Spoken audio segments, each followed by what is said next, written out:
ബഹുമാന്യനായിട്ടുള്ള ആഭ്യന്തരമന്ത്രി കഴിഞ്ഞ ദിവസവും പ്രഖ്യാപിച്ചത് ഈ പാർലമെൻറ്റ് സമ്മേളനത്തിൽ തന്നെ വഖഫ് നിയമ ഭേദഗതി പാസാക്കിയെടുക്കും എന്നുള്ളത് തന്നെയാണ്.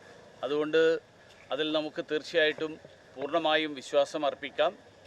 മുനമ്പത്തെ ജനങ്ങൾക്ക് നീതി ലഭ്യമാക്കാനുള്ള നടപടികൾ അതോടുകൂടി ഉണ്ടാകും എന്ന് നമുക്ക് പൂർണ്ണമായും പ്രതീക്ഷിക്കാം. കേരളത്തിൽ നിന്നുള്ള MP-മാർ അവർക്ക് അവരുടെ ഓർമ്മശക്തി മുനമ്പം പഞ്ചായത്ത് കഴിയുമ്പോൾ, ഈ പ്രദേശത്തെ പഞ്ചായത്തിൻ്റെ അതിർത്തി കഴിയുമ്പോൾ അവർക്ക് ഓർമ്മശക്തി നഷ്ടപ്പെടുന്ന ആ അസുഖമുണ്ടോ ഇല്ലയോ എന്നുള്ളത് അവരാണ് പറയേണ്ടത്. കാരണം അവരിവിടെ വന്ന് പറയുന്നത് ഞങ്ങൾ നിങ്ങളോടൊപ്പമാണെന്നാണ്. പക്ഷെ തിരുവനന്തപുരത്ത് ചെല്ലുമ്പോൾ അവർ ഈ നിയമ ഭേദഗതിക്കെതിരായിട്ട് പ്രമേയം പാസ്സാക്കിയിരിക്കുകയാണ്. ഇന്ത്യയിലെ ഒരേ ഒരു നിയമസഭയാണ് ഈ നിയമ ഭേദഗതിക്കെതിരായിട്ട് പ്രമേയം പാസ്സാക്കിയിട്ടുള്ളത്.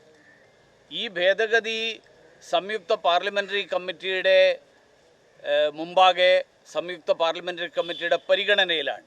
അപ്പോൾ പാർലമെൻറ്റിൻ്റെ പരമാധികാരത്തെ പോലും ചോദ്യം ചെയ്തുകൊണ്ട് നിയമസഭയുടെ പ്രമേയം പാസ്സാക്കുക എന്ന് പറഞ്ഞാൽ പാർലമെൻറ്റിൻ്റെ പരമാധികാരത്തെ ചോദ്യം ചെയ്യുന്നു.